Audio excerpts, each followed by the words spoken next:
You are now tuned into Bassick Conceptz.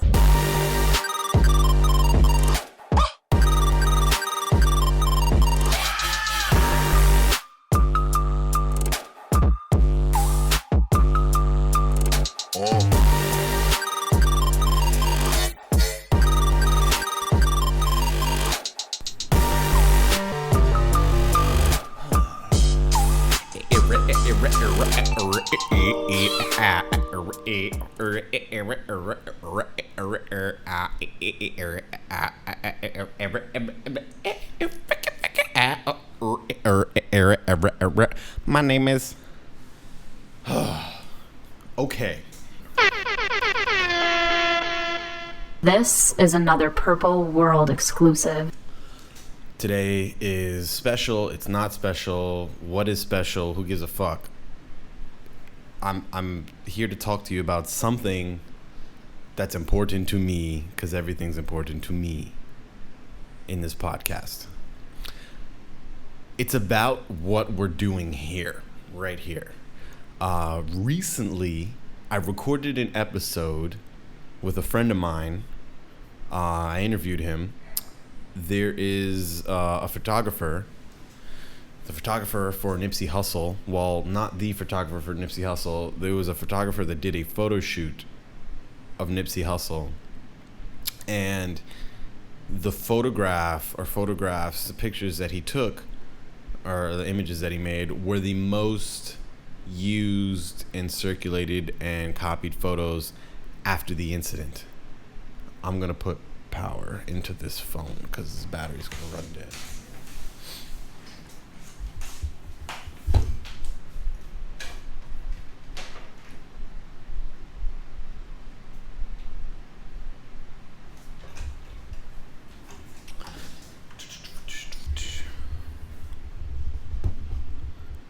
He took the photos.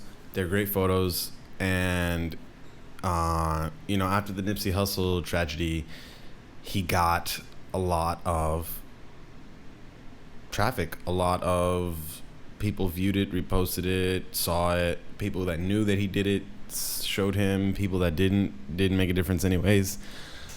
But I interviewed him because his experience is very unique in the fact that he is also Eritrean, like Nipsey Hussle, and what it's like. Be careful what you wish for, kind of getting popular kind of stuff with this situation. But I interviewed him, and the thing about it is we scheduled the interview after I was editing the episode that was supposed to be episode 48. And I'm editing 49, and I have his, or whatever it is, whatever was supposed to be in this episode spot. I was editing that, and then I had recorded his. So then I was backed up 2 podcast episodes, and the reason why I hesitate so much is because part of me detests editing footage of myself talking. That shit's not funny. I mean, to me, I know it's funny and I know what it is I'm doing, right? But watching yourself do that shit is not fun. It's just not fun. For the first couple ones, it's fine. But I challenge you to interview yourself like you would interview someone else. And then edit that footage, record it and answer those questions, and then edit that footage and make something cool about yourself. Make yourself look interesting. The shit's tough to do. And as they got backed up, I'm thinking to myself, why the fuck am I doing this? Who is this for? That episode was very thick with the photographer. And I was the episode before it was very lighthearted. And almost not a waste of time, but it was almost pure entertainment. And I realized that my role is an entertainment role. It's an educator role. It's an innovator role. Jesus Christ. It's a babysitter role.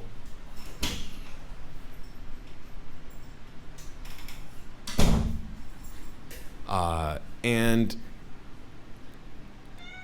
what do you want? Everybody wants something. What would you like right now? It's not breakfast time. It's breakfast time is in literally 4 to 5 hours. What do you want to do instead? Can I offer you something instead? Nothing? There's nothing you could possibly do instead? You want to think about it? Do you want to go inside the closet?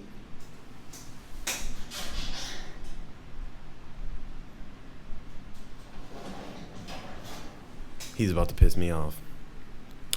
So I'm recording all of these episodes and I'm editing them as I'm recording new ones, and the intention is to get it to one episode a week so you have something to look forward to. And the problem with that is you don't pay me to do this. I don't do this for money, and when I say I don't do this for money, I mean I don't do this to make money. Like I don't do this so that I can get paid. I do need to make a living, however, and I am doing actions to lead to me getting paid in the long run and getting they say holding out for a bigger check. I'm setting up something that will be able to sustain me if I do it correctly. And part of that requires you. And the reason why I bring this up is because as I was editing those episodes, I had to remember why I was doing it or who I was doing it for. I'm always thinking about my audience. And I could just be like, fuck it, do it for yourself. That shit's not healthy. And I'll tell you why. This is a conversation. This is a dialogue that we're having. This is a discussion around ideas. I mean, it's a monologue, yes, in a sense, because I'm talking. But I'm engaging ideas that aren't foreign.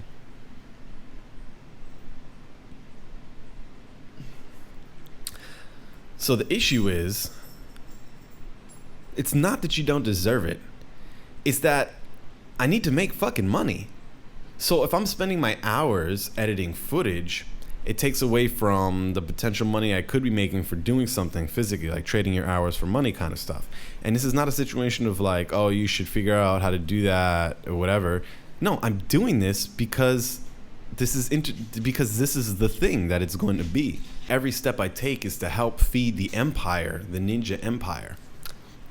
And the scary part about that is you have to have a cult. You have to have followers, and not like subjects, but you have to have people that are interested in your movement. And I know you are, because you're watching this and you've made it fucking this far. I mean, it's fucking 7 minutes in, or however long this video is, you made it this far is all I'm saying. And this now is a call to action. We are in a crazy world. All I'm offering is sanity and truth. My truth, of course, but everyone's truth is their truth. I'm offering sanity and truth via music, via discussion, via art and ideas. I love the podcast and the discussion aspect. It's a little bit more raw, rugged than the music per se. I've always wanted my music to have that effect, very visceral effect. And I don't mean visceral and like negative. I just mean to get you to think. My biggest thing is I don't want to change people. I'm like, why am I going to make a persuasive argument if I'm not going to try? Like, it's an ineffective persuasive argument if you didn't change that person's opinion. You didn't persuade them. And the issue with some of these things is you have to lead by example. This is not one of those things where, you can say what the right thing is and then everyone's like, oh yeah, well, let's listen to what he says. No, they want to see you. They want to test you. They want to check you out. They want to see you over time. They want to learn. They want to build a relationship and experience with you. And I get that. I need to keep the fucking pipes oiled. I need to keep the motherfucking engine running. So before we go any further, before I edit any more videos, before I upload anything else, before you see anything else, I implore you to go down and check out my Patreon, because that's the only place that I feel comfortable accepting donations. And you can tap in as a bystander, as an onlooker. $5 a month, you can just watch. You don't got to talk. You don't got to do nothing. I'm not forcing nothing. Just show your support. That shit goes a long way. And I'll tell you why. Money. That's it. I'm not going to turn this camera around this room. But if you listen, there's a lot of vibrations coming off the wall. I want to minimize that. It's not like you care because it makes a difference to the audio. You've made it up to this point. But I want to minimize the shitty sound. I want to maximize the quality of the things that I bring to you. I want to maximize the quality of the podcast in general so I can increase the quality of the people that I interview and increase the quality of the discussions. Not to say it's shitty. It's just, it only gets better when we get better together. And yes, this is a cult. It doesn't really look like much of a cult, but it's a cult. I don't have a name for the cult because I'm just a man. But I'm also a ninja, and I understand the importance of having a mob or having a posse or having a crew or having a movement, and no matter how underground or public. So if you want to join the Perfect Ninjas, which takes an incredible amount of mental fortitude, you can. Just click on the link below and tap in. If you donate more than the $5, you can get all types of wonderful treats. And they mainly just have to do with access to information before other people get it. So maybe you'll get a podcast early or an album early or like releases and content that I do early, or maybe exclusive stuff. Maybe you'll have access to the drops that I do. I don't always update everything for everybody. And the followers or the people give it purpose. So if you don't donate, and if nobody, and I'm going to be honest with you, as of recording this episode, no one has tapped in. People donate, people buy albums and stuff. No one has tapped into the Patreon yet. No one's brave enough because the Patreon levels used to be really scary. All that stuff has changed. It's very simple. I made it simple because I need your support. This show is possible by viewers like you. Now, as the collection plate is being passed around, I'm going to tell you, it doesn't matter what my goals and dreams are. It really doesn't. Because I may not even get them in this life. You work towards them and you work as hard as you can towards them. And, sometimes you don't hit them. And that's the important thing to take into account when dealing with dreams and goals and aspirations. And I think that that's not a negative Nancy Debbie Downer point of view. It's just realistic. I'm not saying everybody won't get their goals, but I'm just saying some things are a matter of skill and luck and chance and timing. So you got to get a whole bunch of things right at once. And I've tried tons of times with the music industry per se. And when you're involved in an industry, you're just in the industry. And I think with the music industry, people who are not inside the music industry look at you inside the industry and think, well, has he made it or not? Or has she made it or not? Have they done certain things or not? Based upon what they know about the industry or who they know. And not to say that that's ill-informed and dangerous, but it's toxic because that can force a pressure upon an artist to be something or do something that they're not, or they don't want to be, or they're not going to be, or that will take advantage of them. Like record labels and record deals take advantage of people sometimes. But there are certain people that are like, oh, well, he doesn't have a record deal, so who are you really trying to like? Like even when I talk to my father, for example, and he says like, you must not want to be like, or he'll tell me about successful artists. Like any successful artist, stop. Any successful artist has, because it usually has to do with like the type of music they're making or what type of person or blah, blah, blah, blah, blah. And like, yo, you don't know what they think is success. Your version of success is way different. And if you think that the only successful people are the people that are on the top 10 charts, it's like, well, we got to redo the scenario and the situation and the whole environment. And that's where the changing people thing is scary. I don't want to change people. I just want to offer them a perspective and offer you a perspective that's a little different. And I can't do that by myself. And I have to know that you're here with me. If you're here with me, you give me purpose. You give me a reason to wake up. You give me a reason to do this weekly. You give me a reason to be here every time for you. And I want to do that. And I want to move this away from YouTube and into our own little private cove in the internet where we're all fucking tripping and exchanging ideas and passing off music and information and data and vibrations. It's a fun world. It's like digital ninja technology bullshit. A space alien fucking chop your head off and leave your spinal cord frozen shit.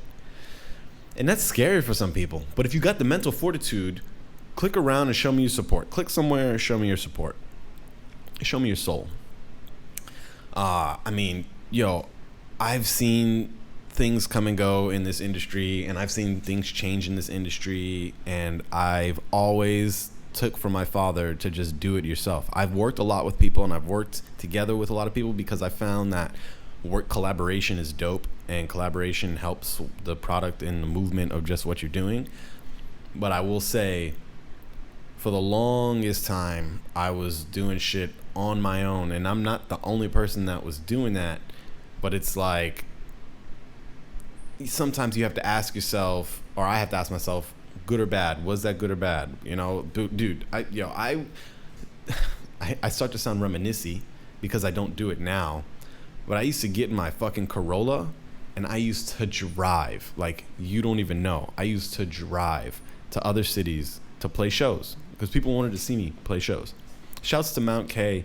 I met so many people on the road just like playing shows in other cities. Western New York is a big college town. There's a lot of colleges all around there. So driving to cities for hours at a time and a couple hours at a time isn't a huge deal. But distance ain't no thing. I drove to Texas too. You know, it's all part of the fucking game.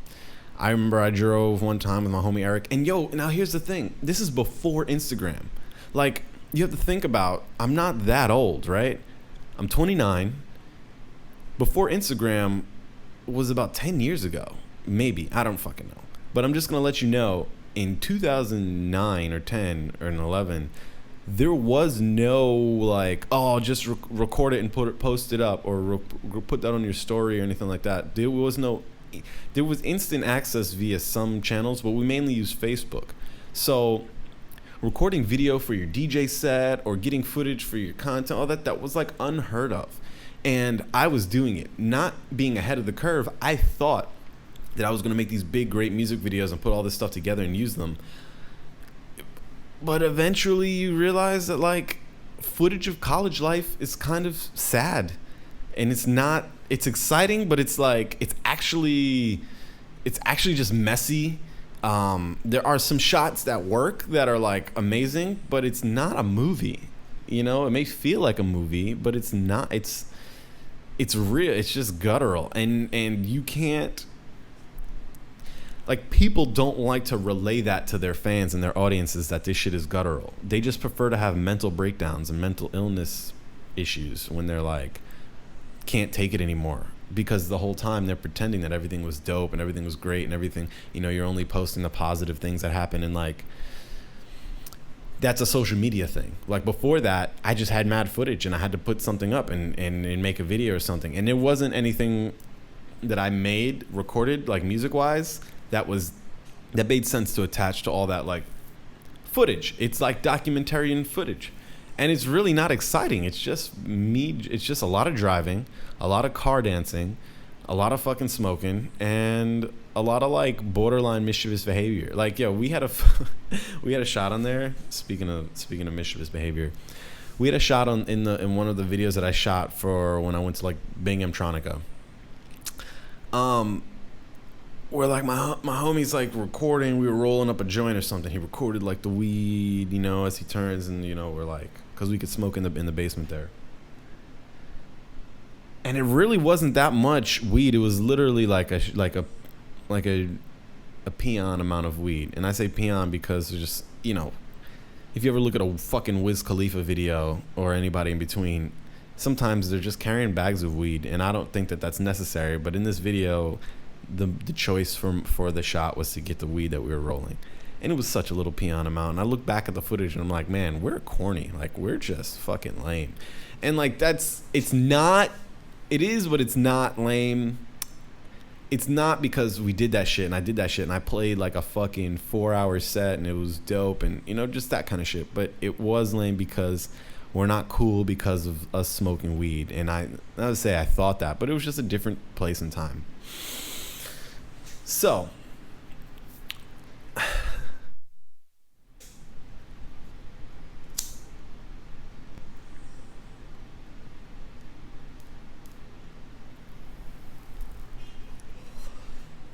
I say that to say what?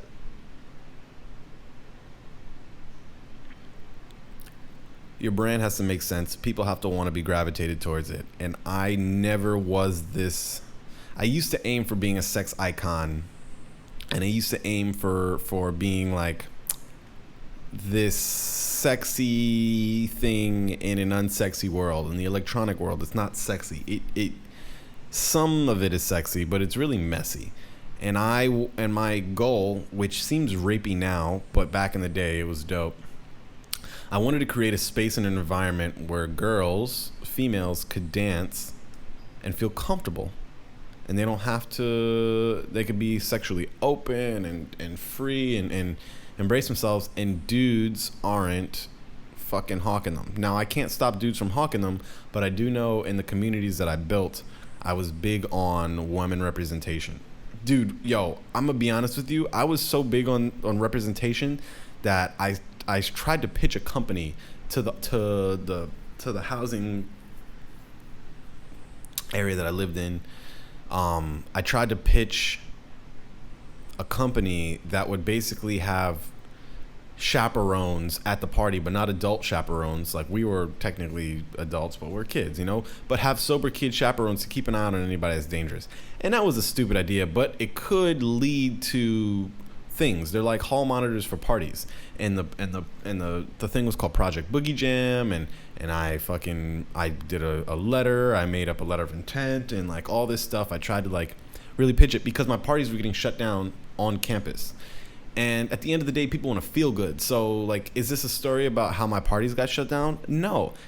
I just did what I did. The reason why I did my own parties is because I had my own gear, and I had my own, like, nobody had Technique turntables and fucking had their own gear and doing their own parties. If you didn't have your own gear, you played a fucking YouTube playlist. And it was a time where people did that. People still do that.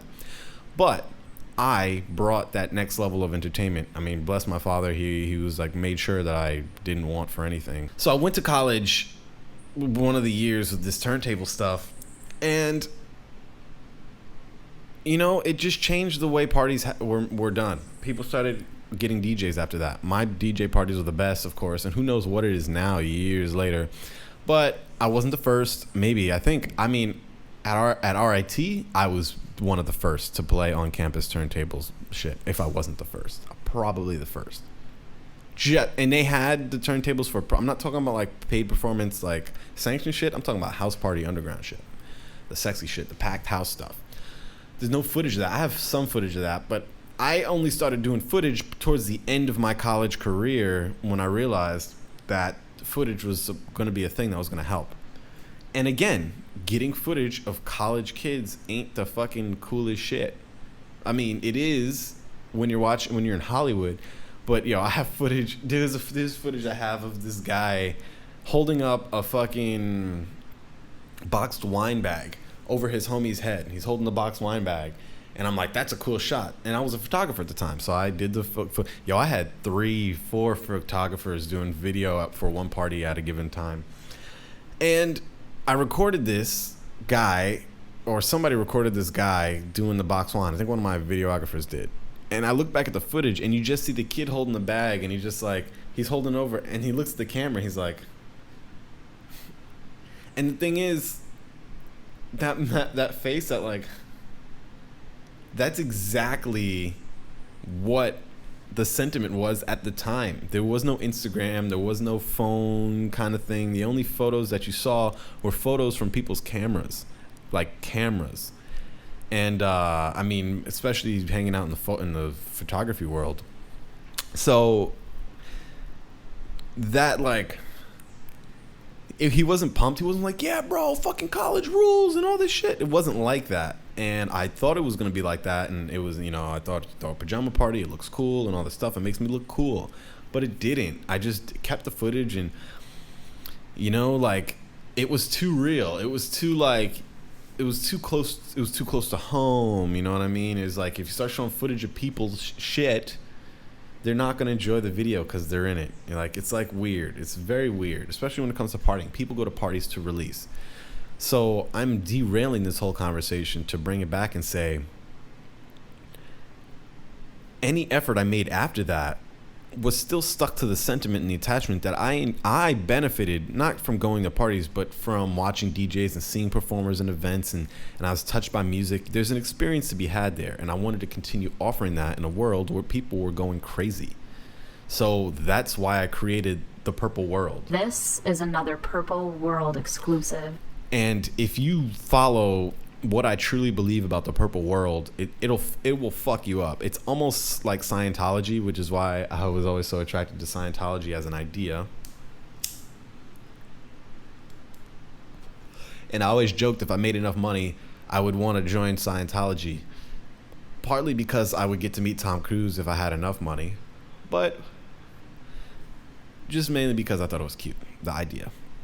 So it's about to get weird. Brooklyn. I believe when I was born,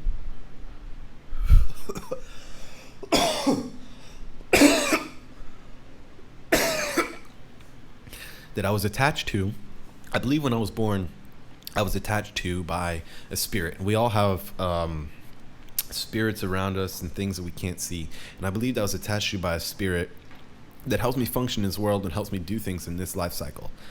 And I've kind of got the feeling that this spirit story comes from a planet that's identical to ours, and there's just some very different changes as far as how they run the world and how the things are manifested, but it's like an alternate reality. It's one of the possible realities. And that spirit person I come to know as the con artist, a supernatural con artist. And that's where I get my influence and inspiration to produce and create vibrations.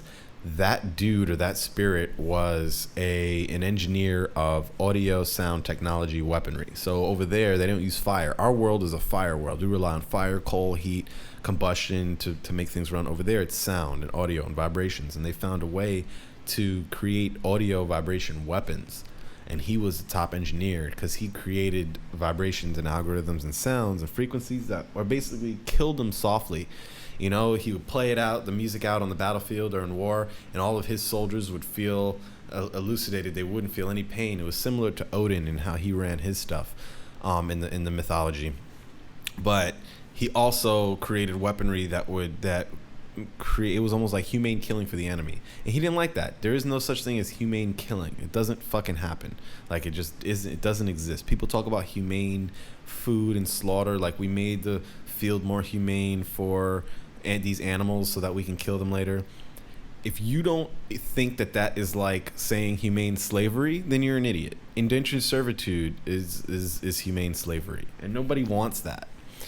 So, did Naim just compare slavery to meat, animals, and eating like cows and chickens? Yes, because you have enslaved and captured an entire race that you think is sub you and below you because you think that they can't fucking feel feelings enough for you to care about not killing them and eat them for your fucking egg sandwich, for your fucking cheeseburger, or your fucking and then you're like, well, the milking doesn't harm anybody because we're just sucking the teat. But we went through this already. Don't be stupid.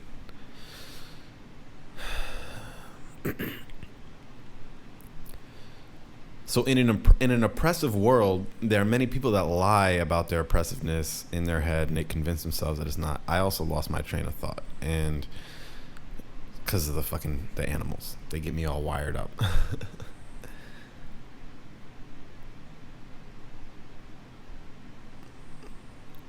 I mean, I guess it's gone then. If you didn't get what I was trying to say, then it's over. So I'm trying to create a world of sanity. I think I was like telling my story or whatever as far as like the college was concerned and all that stuff. But it doesn't really matter, does it? You know, things change and mad things rearrange.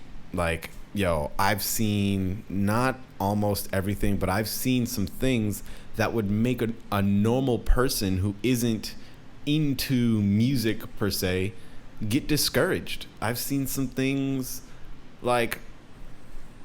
I've just seen some things, and I've been through things, and I've made mistakes. Like, it happens. And that's why I know I'm a musician and I'm an artist and I'm into this, because I'm not doing this to like make one person happy, and if they're not happy, I've failed. I'm doing this because I'm just being me. I've always been me, and people find there's a benefit in what it is that I have to offer because people have spoken up and said so. So the only thing I can do is just be me, continuing from here on out. It's just nowadays you can make some money doing that, and that's what I'm trying to do, and that's hard. And once you say that, then you change the premise of the game, and that is what we're talking about here. The movement, the motion, the change from a hobbyist, someone that loves what they're doing and wanting to, create a good space for people and in the environment and women and girls and equality and stuff. And then at the same time, a big portion of it is leisure and play and kind of the exhaust. So I don't know. Even in school, I was the one that always made the things that I do look like a fucking party, but it's not. It's not a party. It's not always a party. It's not. It's not. That's why people love it so much, because the more it looks like a party, the more they're like, I wonder what it's really like. If you ever watch fucking Cardi B and her husband's video, they do anything for clout or whatever, she's basically shaking her ass, like giving him a lap dance, and they're in this crazy looking room that's like bright yellow or whatever, and they're just like, they'll do anything for clout.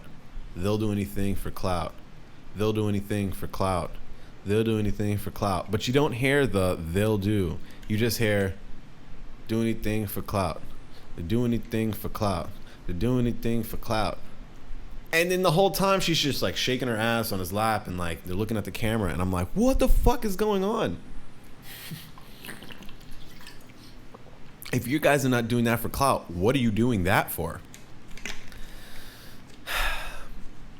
And I've always tried to make what I'm doing look like a party. In school, I've never made the things that I would do, like I would graduate and you would never thought that I did any work. It's just what I do. I don't like to make things look like work. I hate not work per se, because I grind. I just hate like, oh no man, I gotta study. Oh no man, I gotta work. Oh no man, I gotta. And that comes from the fact that my father worked so hard, and he worked super hard, and it took away from my experience with him. He just spent a lot of time at work. Over time, he provided, so I didn't have to want, but then he missed out on family. So is broke families better? No. Are people who work less better? No. I'm not saying there's something better. I'm just saying this is just the scar that I came out with from it. So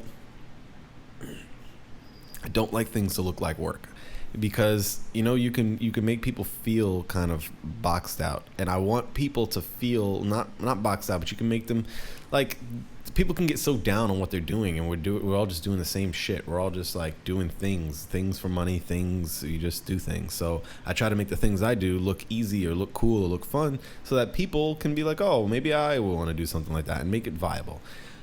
Part of that requires you. You're the audience. So if you're listening, show some support, because it gives me purpose to go back and create more of the environment and the situation. So I'm trying to get out what I'm trying to get out. You're going to have to bear with me for being all over the place. So back when I was like doing those things, I've seen things that would usually discourage someone. And those just made me stronger. And not like it happened and you're like, oh, well, I'm stronger and I go on. No, sometimes that shit breaks you and changes you. Like, I had at one point a homie. I would call him a homie. We had a couple of heart-to-hearts. We've hung out. The thing is, this homie, he also had social clout that I did. This was back when I was in college. He had social clout. I had some social clout. And there wasn't much Instagram or that kind of stuff. So it wasn't like we were like connected online. It wasn't, Facebook was a thing, but it's like it was just a different world, man. I'm telling you, it was different. It was just different. All these kids on social media now, like doing their thing, creating brands and being social media stuff, like they didn't even have that when I was in college. And I'm not that old. That's the thing. Like, so I would do big shows on campus, and then this kid would basically book me for the after party, and he would, and the payment was just the clout, the people, he brought out, like, the ladies came out, like, then the dudes came out, they always had drinks. He kind of kept it,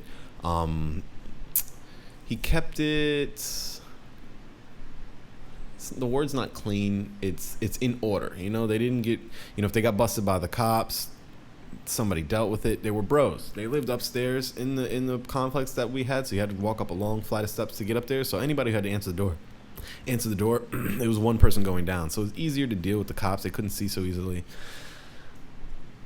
I did a few shows for this dude, like, and then even after the after party, like, I would be on this cat's couch with his homies. We'd be smoking bongs, passing them around, like listening to my music that he purchased. And I just remember at the time, I wasn't single, but I wasn't, I mean, I was fucking early 20s, 21, 22. What are you supposed to do? Like, I was an idiot. I made a lot of mistakes. And, you know, I was dealing with a lady at the time that we weren't very clear on whether or not we were exclusive, but we were behaving like we were. And, like, I just remember it was, I busted my ass sometimes, like, going from, you know, setting up a DJ set for, like, multiple parties and then having to bring your gear to these events and then having to set up your shit, or like if you had, like, you figure out where you need to bring your gear for which event, maybe set up earlier. I had a after party at his, and I had a pre-party on campus I was getting paid for with the who was the show at the time, Far East Movement. Popping bottles in the ice like a blizzard. So on campus, they provide the equipment, so I didn't have to bring anything. You know, and then after party, I had to bring stuff. So I had to pack all my gear into the car before the show that happens earlier, and I have to be at that sound check before that show. So I basically have to be ready for the late night show before the early night show. And that's not, like, if you're doing this by yourself, it's fucking annoying. You have like one or two homies that are riding with you. They usually just get in and go where you're going, and they hop in the car. But, you know, it's exhausting, it's taxing, and you always want to do a good job. So I was doing this on-campus gig, and I just remember I got paid for you get paid for the on-campus stuff because through the College Activities Board, they make sure you get the guapo because people are paying for money for those tickets. But to even get that gig is dope. So I got that gig, and I just remember this would be an example of one night. So I would DJ this. I opened up for Far East Movement. The volume, for example, I remember that night wasn't very loud for my set, and I was like on the mic being like, "Turn it up, say turn it up, say turn it up, say turn it up, turn it up." And I was like, I was ripping it though. I was doing a great job. If you ever look at photos from, there's no footage because Instagram didn't exist. And nobody had their phones out. There was no phones out. I wish there were, but the technology just wasn't even up to snuff. So this show, I just felt like I wasn't getting as much punch as I wanted to out of my drops, and it was to the point where I can hear the audience almost, and I was just like, not bummed out. I was pretty bummed at the time, but I fucking ripped the show. I did my job, and then I just remember the show ending, and I'm getting off a stage, or my set ending, and I'm getting off a stage, and I step down, and they told me to leave my gear there because, they do the changeover themselves. But the moment I got off stage, I hear this rumble. The whole room shakes. And I'm like, what the fuck? And the lights go down low. And then I hear fucking the intro to DMX's "Y'all Gonna Make Me Lose My Mind." And the intro's like,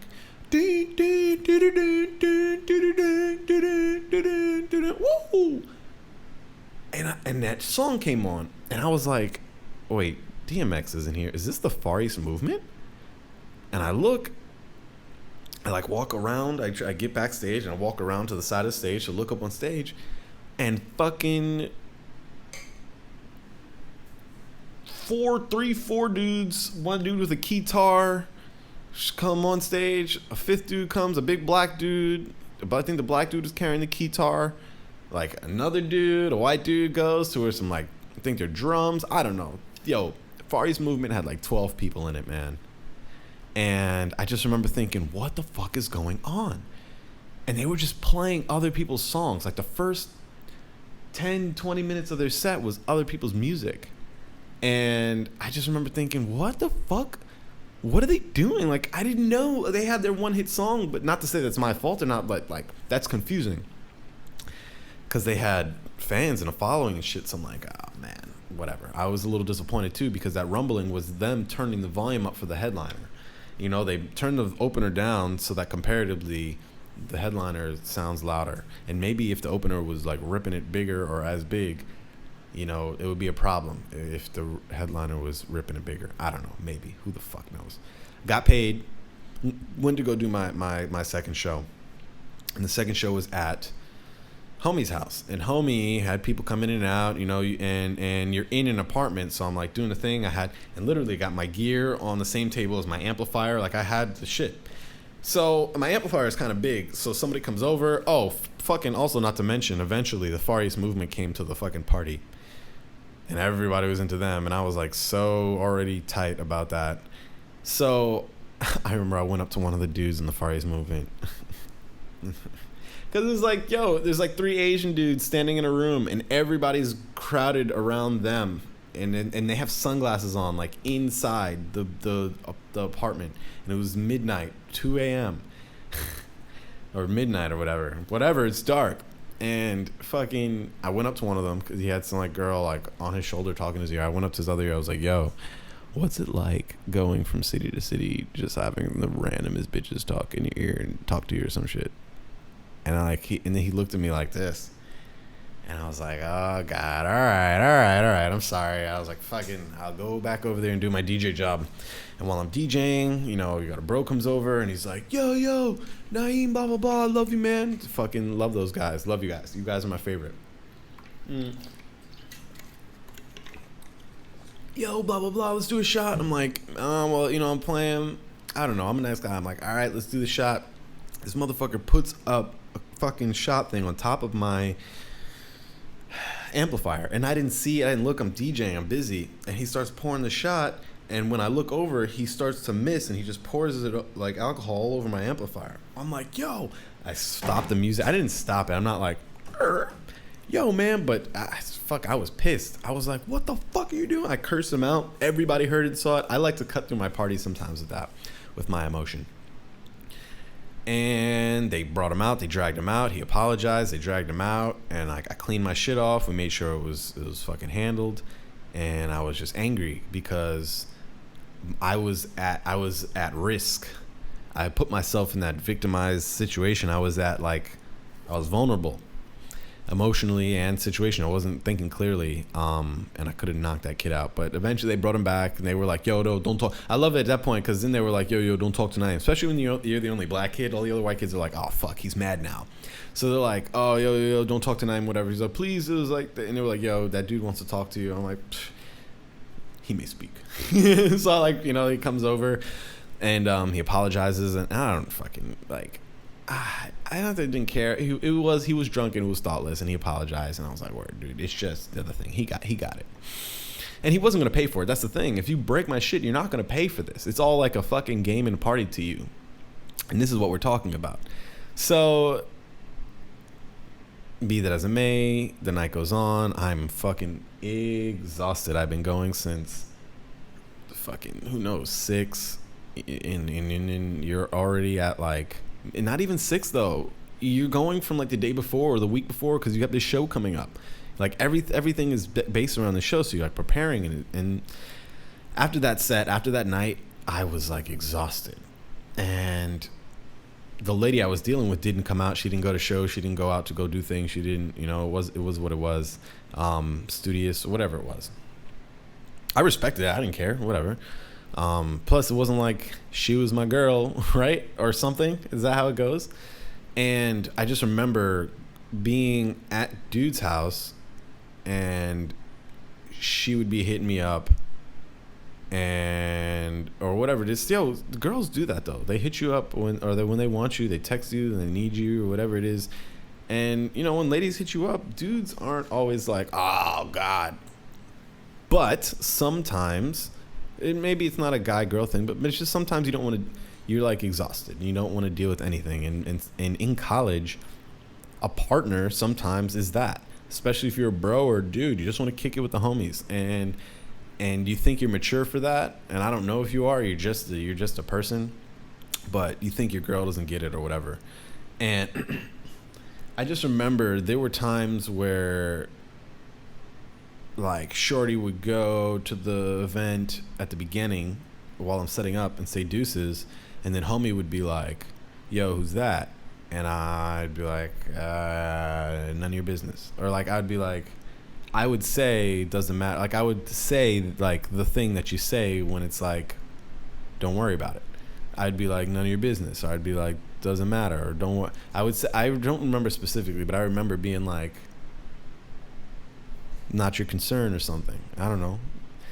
And, man, to keep a super long story short, after being exhausted from these shows, I would just want to kick it on homie's couch and not go back to my lady and not go back and deal with my relationship. I was just tired. And like, I don't know what else was attached to me not wanting to go back to my relationship, but sitting on the couch smoking with a bunch of dudes listening to my beats just seemed a bit more fun at the time, in the moment. And I figured if I didn't do that, I wouldn't be catering to my fans like I should be. And it's just the typical dick move, and you do it, and then, you know, like, maybe she'll call or maybe she'll text, and you're like, oh God, you know, women, and you're with your homies and they're not saying nothing, and they're like, because they're just chilling, you know.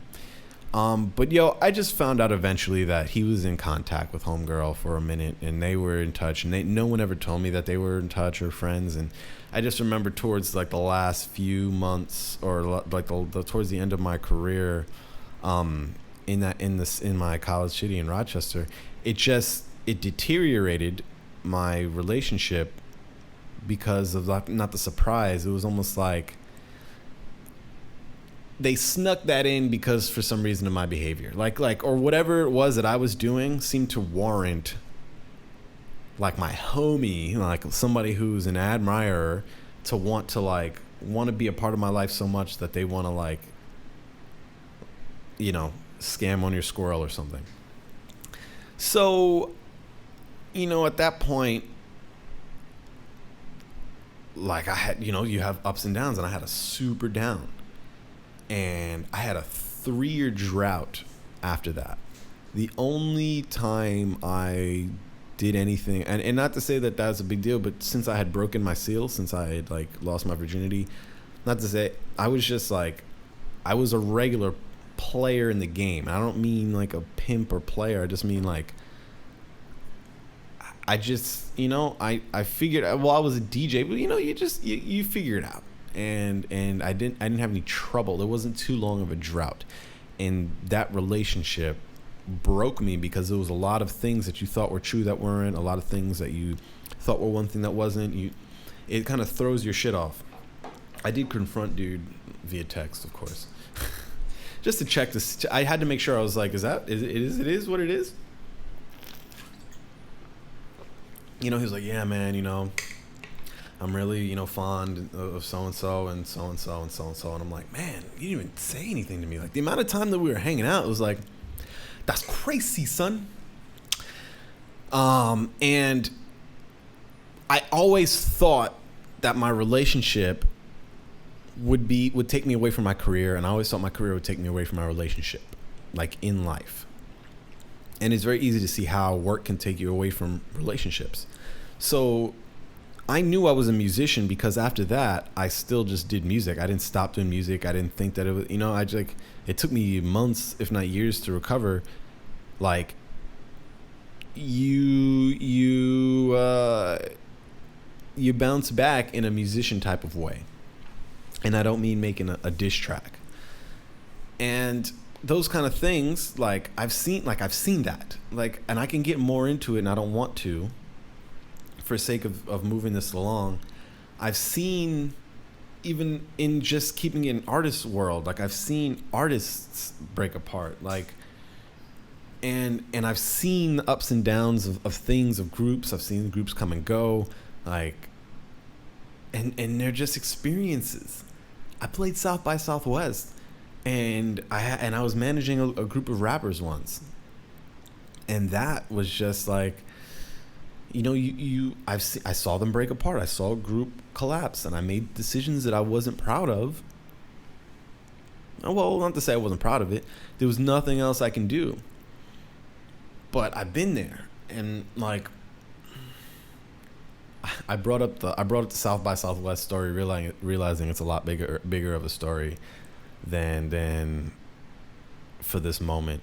But the point I'm trying to make is, on this journey, it hasn't always been exactly unfolding how you want it to, no matter what you want your end result to be. And I've always wanted my end result to be, or one of my end results to be, playing EDC or a big festival, or, you know, like that festival circuit life. I wanted to tour. I wanted to be on shows and stuff like that. And that's like, it takes a certain level of a lot of things together to get that. And this podcast is helping that. And I always say that, but your support helps me. So even if you're not like a top supporter and you're showing your biggest love, just that's funny. Just a little support goes a long way when there's a bunch of you, because then it helps me put my mind towards bigger things, like creating more opportunities for young artists, or making better music, or bringing better philosophy to the table. My cult is about sanity, finding sanity in an insane world. That's all it is. And sanity isn't the same for everybody. Everybody has a different definition, and that's fine. You just have to realize I'm doing this partially for myself, but I kind of including you with it. This is all I can do. I'm being me. So when it just feels like people are watching, it takes away from the juice of what I'm doing, because I could do anything. You're just watching until I jump off a cliff, until I kill myself, or until I'm like doing something, just so you know, to kind of bring it around full circle. This episode is basically holding your next 2 episodes hostage, because they're really dope and they're really fun, and they're holding pretty much everything hostage. I cannot move forward if I know that there's no one supporting like that. And I don't, like, comments are cool and engagement is great, and that's what I need, is the juice. I need some people, or at least one person in the Patreon. Here's why. The first person starts the cycle of the snowball. The snowball. It's not a cycle, it's a snowball. It takes the leader is a fucking leader. We can have a bunch of leaders all day, and leaders will argue with each other and all this shit. The real leaders in this world are the first followers. And I don't mean the first 10. I mean like the first 1, 2, 3. Because by the time you get to 10, it's starting to trend. And that's what we want, the trending. But it takes the first one to say, yo, to be honest, I rep that. And you support with your dollar. $5 a month to my cause. I guarantee you that will change the tone. And I don't mean like, oh man, let's get more serious, but yo, you'll see it more. You'll see it weekly. You'll be able to see me actually what I'm actually choking on. It gives me so much purpose. You'll see the hard with the good. It's not that I can like, I can do this whenever I want, but I don't want to. I want to do it all the time, and I can do it all the time too. I just am not going to do it all the time if there's nobody here, there's no cult. Like if it's just like a side piece to you, which is, I expect in your life this is to be a side piece. But if you believe that there's something wrong, and you believe that there's something not right with every day, but you're not sad and you're very grateful, this is the place. It's the place of mental fortitude. I spoke to a homie about this, and it inspired me to do this episode, because it takes a lot to be mentally stable or whatever. And this is not like a mental health kind of episode, like discussion thing, like medically speaking. It's just spiritually speaking. You need space to just be you. And I'm offering space where I'm just being me, so that maybe there's something about you that you think is ill or uneasy or sick or whatever. I'm just letting you know it's not. There are people out there that are trying to make things that are sickly look unsickly, and vice versa. Like, you know, I used to order, for example, pizza pies from Domino's. And I used to eat the whole pie. Like if it was me in a house, I eat the whole pie, even if it's a small one. And you're not supposed to do that. You don't even eat whole pies that are like cherry pies, and because that for you seems like a fucking dessert. But pizza is shit. Pizza is fucking cow teat milk fermented and plastered and blasted with homogenized bullshit and fucking pasture. Like there's so much bullshit in like animal products that when you get it, you gotta feel in your head, because of the culture, you gotta do it all in, right? And then you fuck yourself up even more. Like I had a good friend I went to the movies with once recently, and they asked him to, well, after I explained like all my feelings with shit, they asked him to supersize his popcorn bowl. And I was like, I just told this person like butter from milk butter is just abusive to who it came from, because you didn't have anything to do with that seeking of the milk from who it came from, the cow or the animal. And I'm not saying you need to drink human milk. I'm just saying if you're not part of the seeking of where it came from, then you have to think about what that seeking required. If it required abuse, then it's abuse bowl with butter, abuse butter. Yes, it's also abuse butter, but it's also bad for your heart butter. It's not like it's fucking, oh, well, it's healthy. So it's abuse butter is bad for your heart. And what else about butter? You know, a bunch of things about butter. And they convinced him to supersize the bowl after this person knew I wasn't going to eat any of this popcorn butter, of this bowl. And they were like, they debated this. This one man was like, and the people selling it, what the fuck do they give a shit? They were obese. And I'm not saying obese is bad, but like, they ate popcorn, obviously. Oh, it's so good. And so they were like, you have to. And he was like, yeah, you got to do a super size. And he got the jumbo size. And he ate the whole thing, or like 90% of it during the movie. And then got mad when I was like, yo, your fucking arteries. And I didn't say it like that. I was just like, I think I said that naturally in response to something they said about the butter. He was like, oh man, the butter in your mouth, it just coats your whole mouth with like a film, like that thick film. It's like coating my whole mouth. And I'm like, yo, imagine your arteries. And he got mad. He was like, oh, why are you taking this shit away from me? You know, we're chilling. We've got the movie. We got this shit. Why would you do that and ruin my moment? And it's like, this is where we are. It's the culture has got people thinking certain things are certain things.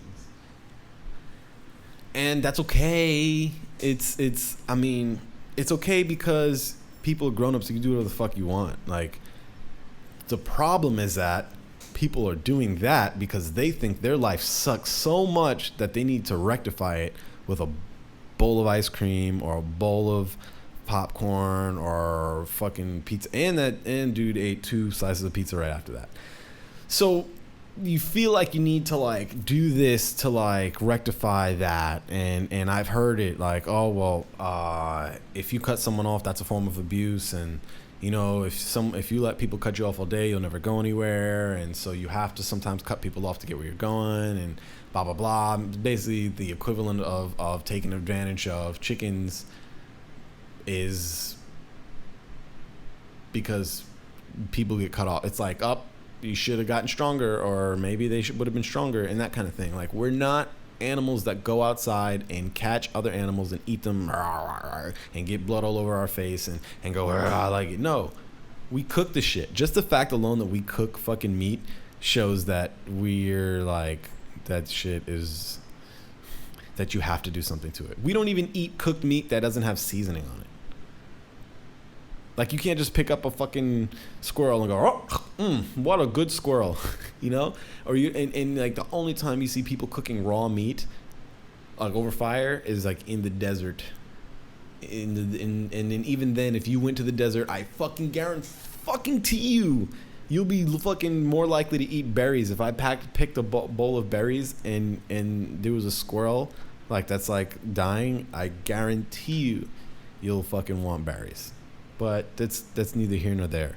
All I'm saying is you have to be honest with that part of yourself. And I'm here to offer you that honesty. And I'm always afraid, my biggest fear was that I would say some shit and then I would lose attention. I would lose followers. I would lose, that kind of thing. And to be honest, I'm going to lose people either way. I'm going to lose people if I'm a bitch. I'm going to lose people if I'm a fucking too masculine. I'm going to lose people if I'm too ninja, because that's, like one of my best friends saw me do a post where I was talking like this when I was making beats. I make swagger beats, the swagger beats. It has fuego. It's the fuego swagger, and it makes the very good. My dude was like, racist. That's a racist. That's racist. And it's like you making a Lego thing and then someone going, like it's like my father telling me to like look up the definition of music. It's not helping anybody. Your 2 cents is not helping anybody. And so in this arena, I am facing my fear of dealing with that kind of like critique. And you're along for the adventure and for the ride. And I appreciate that because it's really for you. So I know not everybody can afford it, but this is my declaration and testament of the Perfect Ninja community. If you want to be a part of the Perfect Ninja community, and when I say Perfect Ninja, I mean perfect for never. Like this perfect podcast is perfect for never. This is a perfect podcast for never. And because you're never going to be perfect. And nothing's ever going to be exactly what it is, and you need to be honest with that. And that is where you start to build the skin and the fortitude that you need, like mentally. So donate. This is the cult episode. If you want to be a part of the cult, don't miss out. The doors will close. That's the thing. The doors will close eventually. Eventually, we won't know unless we scale how to deal with the amount of people in the cult. So we'll have to turn people away. I'm hoping that the dojo sanctuary can't host the whole world, because the feds might come after me if too many people join. So we need to keep it under a certain limit. So be the first. Set the example. Be one of the first. And then we talk about whether or not you want your name to be put, because ninjas can be anonymous too. And I'm just offering that sanity and that peace, man. If you donate, I will go weekly. If someone goes on the Patreon and donates, I will make this podcast weekly. I am dreading editing this and all the other ones that I've done. And that's just what it is. I'm not that person. And I know that I have to be in order to get to where I'm trying to go. I don't have to be, but I know that no one else is going to do it. And that is talk about certain shit. And that is podcast about certain shit while they're being an artist and a musician. And that's also just being a voice for certain shit. There's not much representation in the form of this in certain arenas. And I'm here to like do that.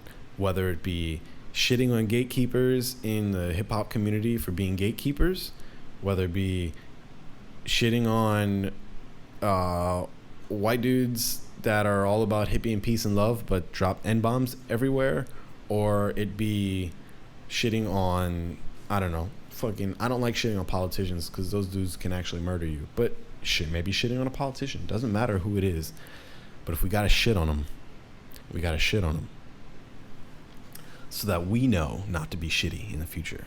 We gotta watch out for the shittiness. There's too much shittiness in the world. So the episodes after this coming up that you can look forward to are the Donnie Yen versus Tony Jaa episode, which is going to be really exciting. It's just a lot to edit. Also, the episode where I'm interviewing Moran Megastab, my photographer homie that did the Nipsey Hussle photo, and his experience with how that's been growing. So, yes, no, maybe so. I'll tell you more stories another time. Maybe, no, we don't have time for another story. We've already gone past our limit. I love you. Peace. I hope that this wasn't too whiny and mopey. And we'll get through it. Click on the links. Explore around. donate, join the Patreon, be part of the Perfect Ninjas Forever. Also, we're doing Twitch very soon. I'm going to be making beats live on there and doing video games. I got to figure out a good way to do video games on my Twitch. Cause I could, but I'm not going to do video games on my PC, on my Mac, because it takes up too much space. That's an art PC. But we'll figure it out. We will figure it out. All right, man. That's it. Fucking namaste. Mama say mamakusa. Catch you on the flip side. Brooklyn. Yeah, boy!